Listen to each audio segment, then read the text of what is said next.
Good morning to all of you. मैं हूं सुनील कुमार विद्यार्थी और आपका स्वागत है विद्यार्थी ट्यूटोरियल पर। आज हम आपके सामने उपस्थित हैं ट्रिकी नाउन्स को लेकर के, और इस भाग में हम देखेंगे कि किस प्रकार से अंग्रेजी के कुछ वर्ड्स जो अलग अलग जगह पर अलग अलग सेंस में यूज होते हैं। तो आज हम देखेंगे गीत और संगीत, संगीत और गीत। देखिए, संगीत का वर्ड मीनिंग है म्यूजिक, जिसको हम लोग गलतफहमी में कभी कभी गीत ही समझ लेते हैं, और व्यवहार में हम लोग क्या करते हैं, जैसे तुम एक गाना गा रहा था, गाना मतलब गीत गा रहा था, तो हम इस तरह से कभी कभी म्यूजिक को भी गाना या गीत समझ लेते हैं, और सॉन्ग को भी गीत न कह करके खाली गाना समझते हैं, केवल गाना समझते हैं। देखिए, आई लव म्यूजिक, ये क्या है? मैं संगीत का प्रेमी हूं। आई लव म्यूजिक, मैं संगीत का प्रेमी हूं। और I am much interested in music, इसका मतलब हुआ कि मैं संगीत में बहुत रुचि रखता हूं। मैं संगीत में बहुत रुचि रखता हूं। तो ये म्यूजिक के लिए हम, यानी संगीत के लिए हम प्रयोग करेंगे म्यूजिक, गीत के लिए म्यूजिक नहीं करेंगे। ठीक है, गीत के लिए हम जो वर्ड यूज करेंगे वो सॉन्ग होगा।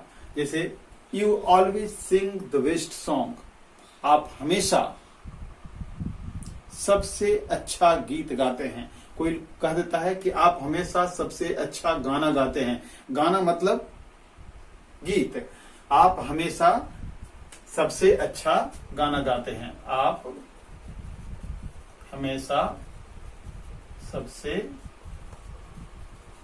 अच्छा गीत गाते हैं। और अगला है सिंग मी ए सॉन्ग, मतलब मेरे लिए एक गीत गाओ। मेरे लिए एक गीत गाओ। अब देखिए, इनके कुछ और गुणों पर हम चर्चा करते हैं। म्यूजिक जो है ये भाववाचक संज्ञा है, एब्स्ट्रैक्ट नाउन है, और इसको हम काउंट नहीं कर सकते, अनकाउंटेबल है। इसको हम काउंट नहीं कर सकते, अनकाउंटेबल है, गिन नहीं सकते हैं इसको। इसलिए इसके पहले जब हम अनकाउंटेबल ही है, तो इसके पहले हम ए, द, एन का प्रयोग, एन का तो प्रयोग होगा नहीं, ए का प्रयोग नहीं होगा, द का प्रयोग नहीं करेंगे।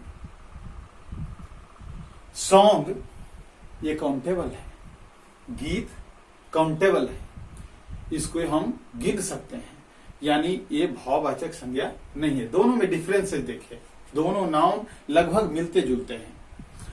म्यूजिक अनकाउंटेबल है, सॉन्ग काउंटेबल है, मतलब इसको हम गिन सकते हैं, इसको नहीं गिन सकते हैं। इसके पहले ए, द का प्रयोग नहीं करेंगे, जबकि इसके पहले ए और द का प्रयोग करेंगे। तो सावधानी बरतनी है इसके प्रयोग में। आगे चलिए हम कुछ और वर्ड से मिलते हैं।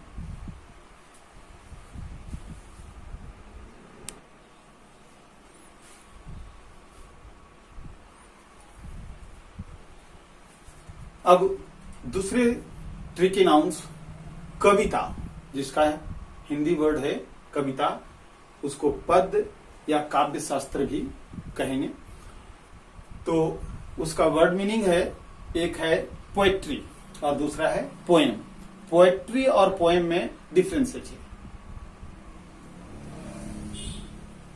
पोएट्री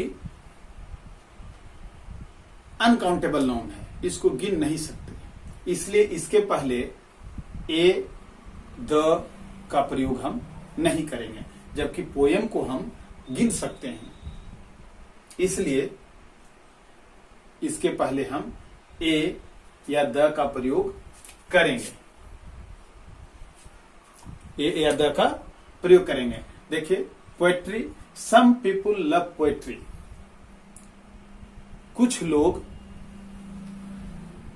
कविता यानी काव्य शास्त्र को पसंद करते हैं। ये अब्स्ट्रैक्ट नाउन के रूप में यूज होता है, इसलिए इसके पहले, चूंकि ये भाववाचक संज्ञा, इसको गिन नहीं सकते, अनकाउंटेबल होता है, इसलिए इसके पहले, पोएट्री के पहले ए या द का प्रयोग नहीं किया गया है। They love poetry more than prose. Prose means, poetry means पद और प्रोज मीन्स गद्य, यानी लेखन दोनों है। पोएट्री भी लेखन है, प्रोज भी लेखन है, लेकिन कविता के रूप में जो होता है वो पोएट्री, और एक लेख के रूप में जो होता है, डिस्क्रिप्शंस होता है, उसको हम प्रोज कहते हैं। तो पोएट्री अनकाउंटेबल नाउन है और उसके पहले हम ए द का प्रयोग नहीं करेंगे। पोएम, जैसे I often right a poem related with nature, प्रकृति के साथ जुड़ा हुआ कविता हम अक्सर लिखते हैं, मैं लिखता हूं।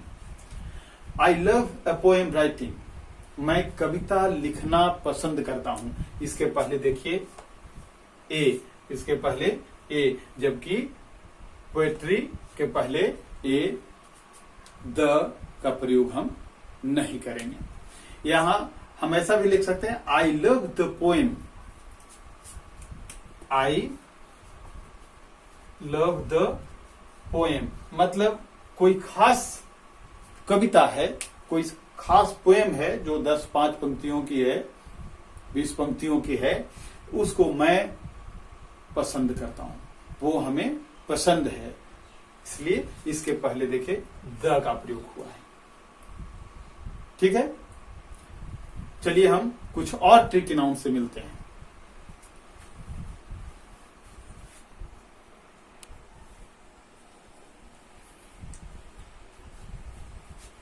अगला दो जो ट्रिकी नाउन्स हमने चूज किया है, जिसका अर्थ है रुपया या धन। मनी, जिसको हम लोग समझ लेते हैं सामान्य बोल चाल की भाषा में, मनी मतलब रुपया, लेकिन सचमुच में मनी का मतलब रुपया के साथ साथ धन का अर्थ लिए होता है, जो अनकाउंटेबल होता है, इसको हम गिन नहीं सकते। ये मटेरियल नाउन है, हम इसको गिनने में अक्षम हैं, इसलिए इसके पहले ए द का प्रयोग नहीं करेंगे। I have no money this days because I have no work in corona epidemic time period. मेरे पास धन नहीं है, या हम कह सकते हैं मेरे पास रुपया नहीं है। रुपीस या रूपी, रूपी का प्रयोग हम जब 1 रुपये का नोट के लिए हम सिर्फ करते हैं, और rupees more than 1 rupee note. I have a rupee note only today, मेरे पास केवल 1 रुपया का नोट आज है। So I can not give you more than it, इसलिए मैं इससे ज्यादा नहीं दे सकता। आपका मित्र आपसे डिमांड कर रहे हैं, मांग रहे हैं, फ्रेंड मुझे 10 रुपए का नोट दो या 10 रुपए दो, तो उसको हम जवाब दे रहे हैं क्या कि आई have a rupee note only today, आज मेरे पास केवल 1 रुपये का नोट है, इसलिए मैं तुमको इससे ज्यादा नहीं दे सकता। और जब रुपीस का प्रयोग देखना हो तो I have 5 rupees notes yesterday, sorry I had, मेरे पास कल 5 रुपए का नोट यानी नोट्स थे, बहुत सारे थे। I could give you more then your demand, और मैं तुमको तुम्हारी मांग से ज्यादा दे सकता था, but I have not a single